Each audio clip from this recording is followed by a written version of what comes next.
Hi, this is a short video to show the technical problem I have with my Roland EGX 20 engraving machine. The problem is with the Z-axis positioning. Now, we start off here. I put a piece of material underneath the cutter, and using the joystick I'm going to move the head down. Now you'll see here when the head engages with the material, the stepper starts to jump about a little bit. Now my hands are not touching the machine here, and if you can see the stepper motor, if we look closely at the coupling there, you can see it. I can't really get that to focus very well, but it's rotating and moving on its own. Nothing is touching the machine. And what I've also found is if I put my hand in here and just touch gently on the side of this plate, you can see I can actually get the motor to turn, and occasionally it goes off on one like that. So it's very sensitive to me just touching gently on this side panel here. If I put my finger underneath the nose cone and lift the nose cone, the machine goes up. If I let go again, back down onto the material, and the kind of hunting process starts all over again. You can see the coupling moving around there by itself, again nothing touching the machine.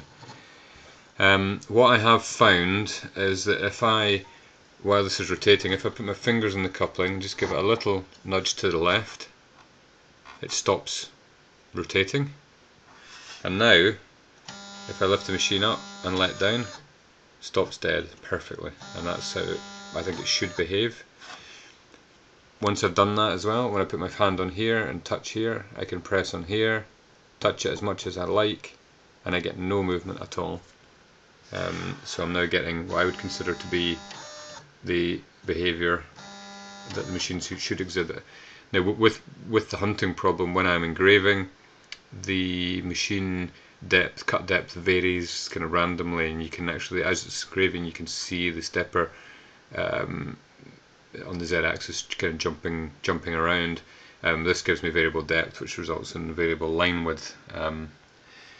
So the final thing to say is that if I go back to the axis button over here and bring the cutter up after having made the system work correctly, bring it back down again till it engages with the material, I'm back to the problem is now reintroduced. So again, it's not touching the machine at all.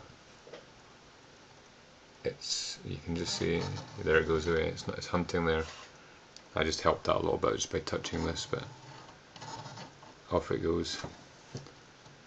And if I'm not touching it at all now, and you can see that it's still hunting and moving. And also, when you move up and you let the machine come down onto the material, it always goes over depth and then kicks back a little bit, which always gives me a little kind of drilled hole at the point where the material where the cutting tool comes in contact with the material. I get like a deeper drilled hole, then it backs off, and when it engraves, so that looks pretty horrible on the engraving. So I hope this video helps you guys understand the problem I'm having, and hopefully from this you can diagnose what's happening and fix the machine more easily.